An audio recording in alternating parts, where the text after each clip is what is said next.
जनतेच्या न्याय हक्कासाठी प्रजासत्ताक न्यूज सदैव आपल्यासोबत।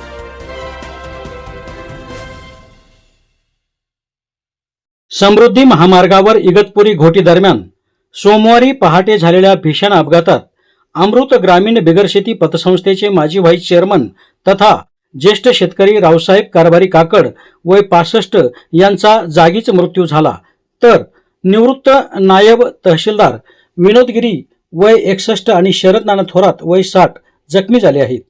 मुंबईहून संगमनेरकडे येत असताना वाहनाचा टायर फुटल्याने चालकाचे नियंत्रण सुटून अपघात झाल्याचा प्राथमिक अंदाज आहे।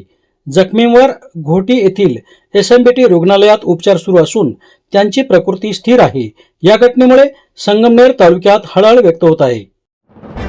आपल्या परिसरातील ताज्या घडामोडी पाहण्यासाठी आजच प्रजासत्ताक न्यूज 24 ला सबस्क्राइब करा आणि रहा अपडेट। तसेच लाईक अँड शेअर करायला विसरू नका।